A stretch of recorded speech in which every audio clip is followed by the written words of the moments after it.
Whenever I'm around classic cars, I'm struck by this quiet realization. Every old engine you see has lived more life than most of us ever stop to notice. We look at these machines as objects, as hobbies, as projects to fix on a Sunday. But somewhere in the metal, in the noise, in the wear and tear, there are stories tucked away. Sometimes I think that's what draws us to them, not the horsepower or the rarity, but the history that hums beneath the surface. Think about it, every engine misfire was once a moment of worry for someone. Every smooth pull-through second gear was once a burst of pride. That gentle tick on the overrun, someone else heard it long before you did. They wondered what it meant. They listened closely to the rhythm. Just like you do now, old engines collect people. They collect the hands that worked on them, the families that drove in them, the places they broke down, and the journeys they carried us through. A car that's 40 or 50 years old isn't just running on fuel, it's running on memory, all that maintenance and tinkering we do. Sometimes I think we're not restoring machines, we're restoring moments that would otherwise be forgotten. And the funny thing is, the parts that frustrate us the most are the ones with the richest stories. That stubborn bolt that refuses to move. Someone else fought with it in '84. That strange rattle that appears only on left turns. It probably annoyed 3 different owners before you. You're part of a lineage now, a caretaker in a long line of caretakers. The beauty of an old engine isn't in how perfect it runs. It's in the traces of life you can feel when it fires up. That first cough on a cold morning, the little shake as it settles into idle, the deep breath before it comes alive. It's like the car is remembering itself. You're not just starting an engine, you're waking up a piece of the past, and maybe that's the real magic.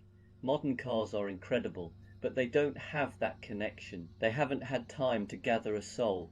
A classic car has lived through decades of roads, weather, mistakes, triumphs. If you listen closely, you can almost hear the stories, the long trips, the late night drives, the arguments, the laughter, the music on the radio that hasn't played in years. An old engine teaches you to pay attention, to feel instead of calculate, to notice the small things, the way the throttle responds, the smell of warm oil, the shift in tone when the revs rise. There's nothing digital to smooth it out, nothing artificial to hide the imperfections. It's honest, it tells you exactly how it feels, for better or worse. And in a world full of polished surfaces and perfect feedback, that honesty is refreshing. So next time you start up an old car, pause for just a moment. Listen to the churn, the catch, the first breath it takes. That sound has echoed across time. It connected someone's past to your present, and one day it'll become part of someone else's story too, because engines may be made of metal, but the lives they carry, those are made of us, and every one of those lives leaves a little trace behind, tucked somewhere deep inside the noise, waiting for you to hear it.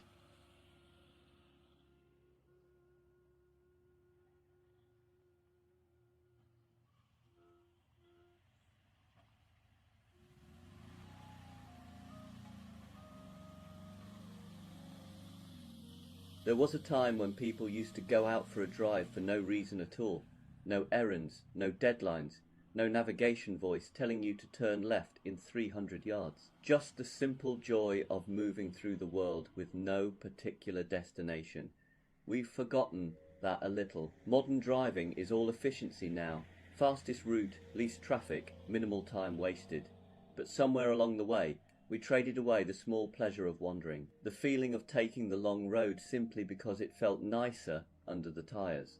The quiet moment when it's just you, the engine, and a bit of open sky. Classic cars remind you of that. They don't rush, they don't multitask, they're happiest when you're not trying to get anywhere quickly.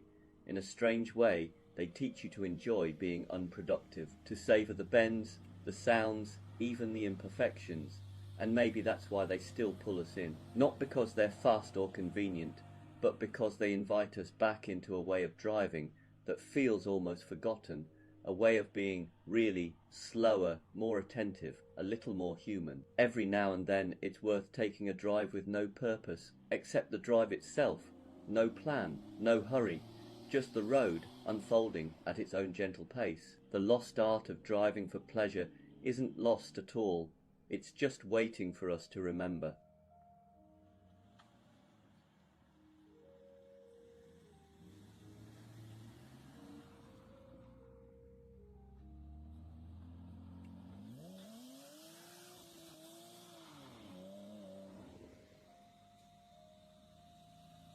There's a certain philosophy that only really reveals itself when you spend enough time with a classic car.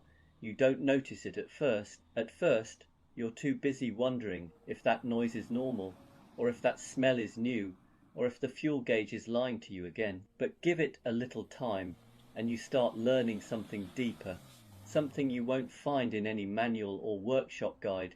Classic cars teach you about the slow lane, not the motorway slow lane. Although, let's be honest, with some classics you're going to be spending a lot of time there too. I mean the slow lane as a way of moving through life, a way of letting things unfold at their own pace, instead of trying to drag them forward like a reluctant alternator bolt. Because classic cars don't do rushing. They don't care how busy you are today. They don't care that you're late for dinner. They live in a world where warming up takes as long as warming up takes. You turn the key, the engine coughs, clears its throat, considers its options, and eventually decides, fine, I'll run today, but only because you asked nicely. And that's where the philosophy begins. In a modern car, you press a button and go. In a classic, you prepare to go. You listen, you pay attention, you learn its moods, you adapt, and somewhere in the middle of that dance, you start realizing how rarely you give anything your full attention anymore. You can't multitask in a classic car. You can't check your phone, adjust a playlist, and send a quick message while flying down the road. The car will simply not allow such nonsense. It asks you, politely, firmly, and occasionally with steam, to be present, hands on the wheel, ears tuned in, eyes on the world. And surprisingly, it feels good. Suddenly you're not rushing, you're not chasing time, you're just there in a moving piece of history, in a moment that can't be hurried. Life stops being a sprint and becomes a gentle roll. Classic cars also teach humility, because nothing reminds you that you're not in control, like a machine built in an era when weatherproofing meant try not to drive in the rain. You can have the perfect plan for the day, and your car will respond with, that's adorable. But today we're learning about patience instead.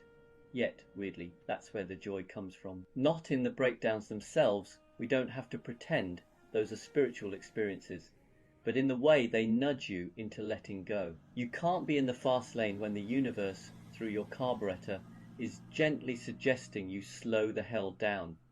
And then there's the driving itself, the unhurried steering, the engine note that actually changes when you listen to it. The road you start noticing because you're not flying over it at the speed of regret. Classic cars remind us that slowness isn't laziness, it's clarity. Slowness lets you see the world instead of blur past it. Slowness lets you notice the small things. Slowness makes the journey matter. So yes, old cars leak, squeak, rattle, sulk, and occasionally set fire to themselves, but they also carry a quiet wisdom, a philosophy, a reminder that not everything in life needs to be done faster. Sometimes the best way to get where you're going is to ease into the slow lane, breathe, and let the ride unfold at its own charming, slightly unpredictable pace.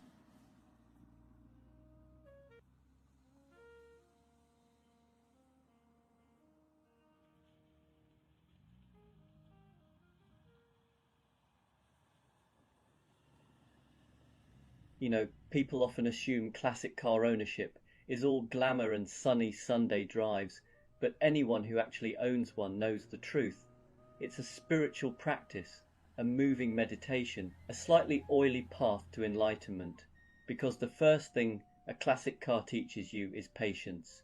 Nothing happens quickly, not warming up, not fixing things, not waiting for that part that was in stock last week. You learn to slow down, breathe, and accept that the universe occasionally manifests itself in the form of a seized bolt.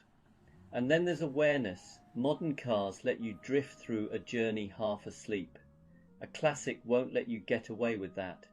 It whispers, nudges, complains, celebrates. You start listening deeply to the engine note, to the vibration in the pedal, to that tiny new squeak you swear wasn't there yesterday. It's the automotive version of mindfulness, staying present, paying attention, noticing the moment before it becomes a problem.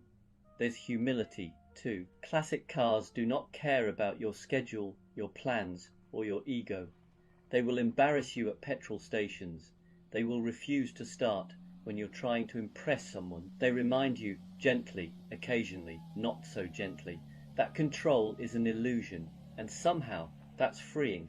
But the real zen is in the relationship, because it is a relationship. You invest time, care, curiosity. The car gives you stories, sensations, a kind of companionship.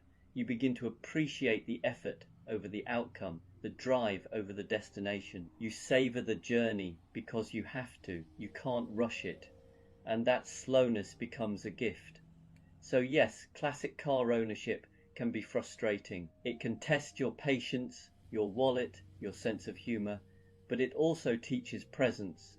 It rewards attention. It turns everyday drives into something richer, more textured, more human. And maybe that's the point. In a world running at full speed, a classic car pulls you back into the moment and says, "Here, be here. Feel this. Enjoy the ride."